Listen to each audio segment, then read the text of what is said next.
Halo semuanya, perkenalkan nama saya Joniko dos Santos. Dan saya Diana Indah Purwanasari. Kami di sini akan memaparkan materi mengenai jaringan saraf tiruan. Otak manusia memiliki kemampuan luar biasa dalam memproses informasi dengan miliaran neuron yang saling terhubung. Otak dapat belajar, mengenali pola, dan membuat keputusan kompleks secara instan. Inspirasi dari mekanisme kerja otak inilah yang melahirkan jaringan saraf tiruan, atau yang lebih dikenal dengan artificial neural networks. Jaringan saraf tiruan meniru cara kerja otak manusia untuk menyelesaikan berbagai masalah di dunia nyata, seperti pengenalan wajah, prediksi cuaca, hingga kendaraan otonom. Jaringan saraf tiruan, atau dalam bahasa Inggrisnya Artificial Neural Network, adalah model matematika yang terdiri dari kumpulan neuron tiruan yang dihubungkan satu sama lain untuk belajar dari data dan menghasilkan prediksi. AI dapat dikelompokkan ke dalam berbagai pendekatan dan teknik. Salah satunya adalah machine learning. Machine learning adalah subbidang dari AI yang fokus pada pengembangan algoritma yang memungkinkan mesin belajar dari data. Mesin dilatih untuk mengenali pola dalam data dan membuat prediksi atau keputusan tanpa harus diprogram secara eksplisit.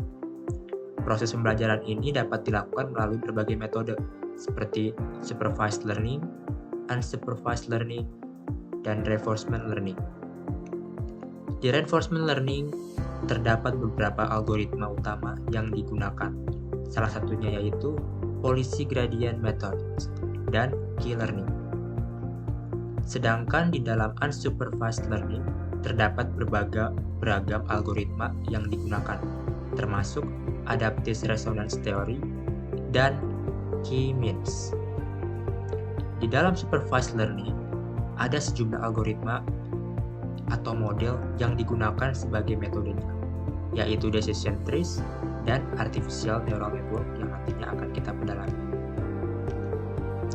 Pada dasarnya, jaringan saraf tiruan adalah model machine learning yang sangat efektif dalam menyelesaikan masalah kompleks, terutama masalah yang melibatkan data dan jumlah besar dan beragam, seperti gambar, teks, suara, dan video. Jaringan saraf tiruan telah digunakan secara luas dalam berbagai bidang karena kemampuannya dalam mengenali pola, belajar dari data, dan membuat prediksi. Beberapa aplikasi jaringan saraf tiruan yaitu pengenalan gambar. Jaringan saraf tiruan banyak digunakan dalam aplikasi pengenalan gambar, seperti pada sistem pengenalan wajah atau objek di foto. Dalam pengenalan gambar, jaringan saraf tiruan mampu mempelajari ciri-ciri visual yang ada pada gambar, seperti bentuk, tekstur, dan pola warna, dengan menggunakan jaringan saraf konvolusional atau convolutional neural networks. Contoh aplikasinya yaitu pengenalan wajah pada smartphone, pengenalan objek dalam kamera mobil otonom, dan deteksi penyakit seperti gambar X-ray atau MRI. Yang kedua ada kendaraan otonom. Dalam kendaraan otonom, jaringan saraf tiruan digunakan untuk berbagai tugas, termasuk pengenalan lingkungan sekitar mobil, deteksi lampu lalu lintas, pengenalan jalan kaki, dan perencanaan rute. Jaringan saraf tiruan memproses data dari kamera, radar, dan sensor lainnya untuk membuat keputusan cepat tentang navigasi dan penghindaran bahaya. Contoh aplikasinya yaitu mobil tanpa pengemudi seperti Tesla. Yang ketiga ada pengembangan sistem rekomendasi. Jaringan saraf tiruan dalam pengembangan sistem rekomendasi yang banyak ditemukan pada platform seperti e-commerce, streaming film, atau layanan musik. Dengan mempelajari pola preferensi pengguna, jaringan saraf tiruan dapat merekomendasikan produk, film, atau lagu yang relevan berdasarkan sejarah perilaku pengguna.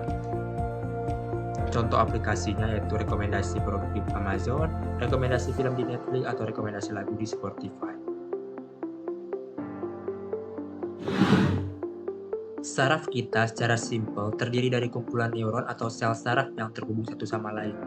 Neuron memiliki beberapa bagian utama, yaitu dendrit, soma atau badan sel, nukleus atau inti sel, akson, dan sinapse.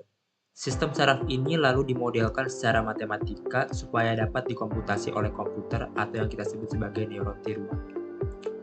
Neuron menerima sejumlah input yang mempresentasikan fitur atau data yang diproses, lalu bobot mengatur kekuatan hubungan antar neuron, dan output yang menghasilkan keluaran yang nantinya akan dikirim ke neuron lain pada lapisan berikutnya.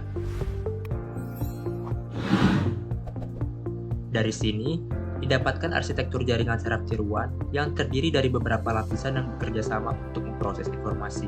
Lapisan-lapisan ini adalah yang pertama, lapisan input. Lapisan ini menerima data mentah seperti gambar atau teks yang kemudian diteruskan ke lapisan berikutnya. Lalu yang kedua adalah lapisan tersembunyi, hidden layer. Lapisan ini mengubah dan memproses data menjadi representasi yang lebih abstrak. Jaringan saraf tiruan yang lebih dalam atau kita sebut deep learning memiliki lebih banyak lapisan tersembunyi yang membuatnya lebih mampu menangani masalah kompleks. Dan yang terakhir ada lapisan output. Lapisan ini menghasilkan hasil akhir seperti prediksi kategori. Misal, apakah gambar itu anjing atau kucing, atau nilai, misalnya prediksi harga rumah. Jaringan saraf tiruan memiliki model-model neuron. Di antaranya pertama ada perseptron. Perseptron adalah model neuron paling dasar dalam jaringan saraf tiruan, diperkenalkan oleh Frank Rosenblatt pada tahun 1958. Perseptron bekerja sama dengan cara menjumlahkan bobot dari input yang diterimanya, kemudian mengaplikasikan fungsi aktivasi untuk menghasilkan output biner, misalnya 0 atau 1.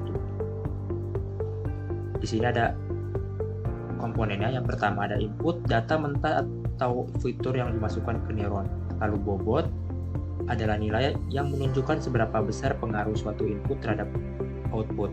Lalu ada bias, yaitu nilai tambahan yang digunakan untuk menyesuaikan output. Dan yang terakhir ada fungsi aktivasi.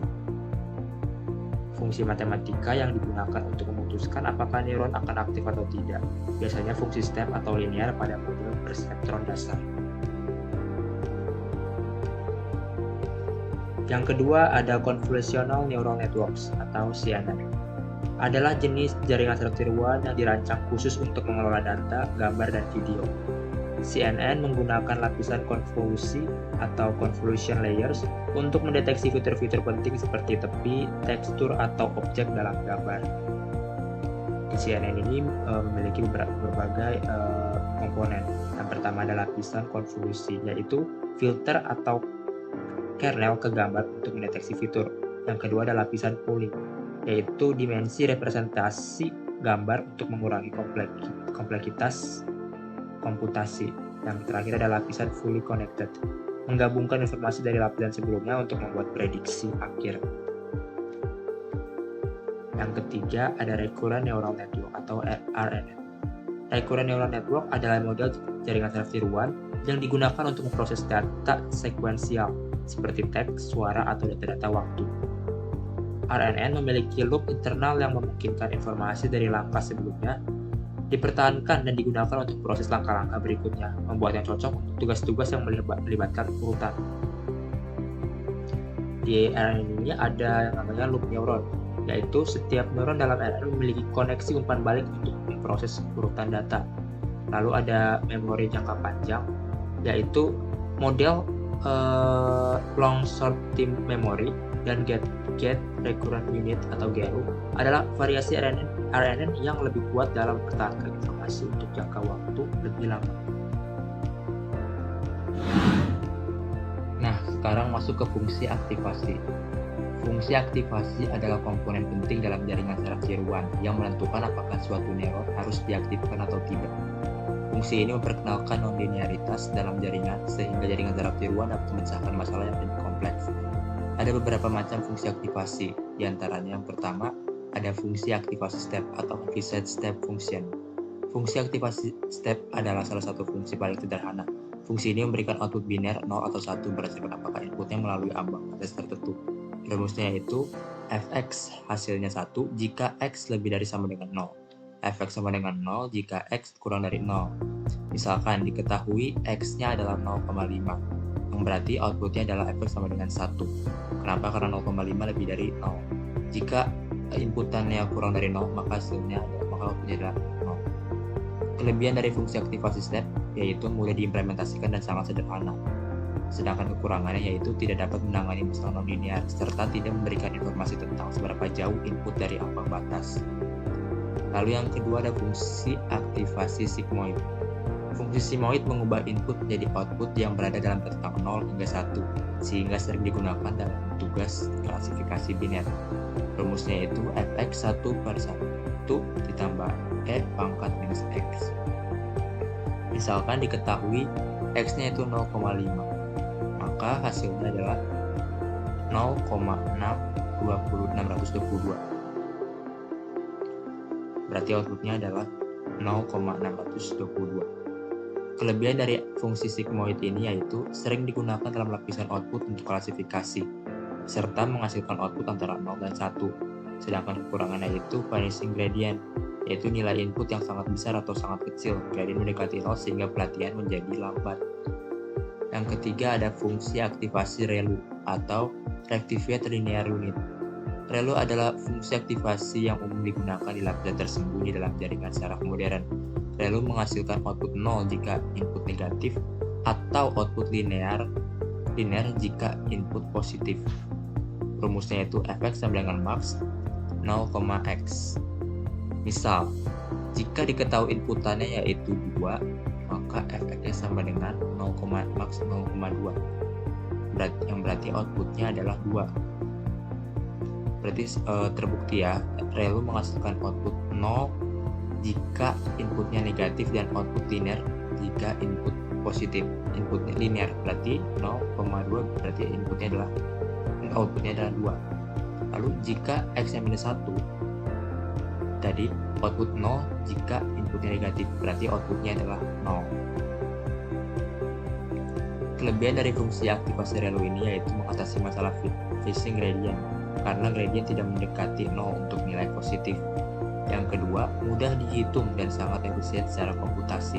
Sedangkan kekurangannya yaitu bisa mengalami dying ReLU, di mana neuron menjadi mati jika terlalu banyak nilai negatif yang diproses. Nah, sekian pemaparan mengenai jaringan saraf tiruan dari kami. Mohon maaf jika ada kekurangan dan kesalahan. Selebihnya, mohon maaf dan terima kasih.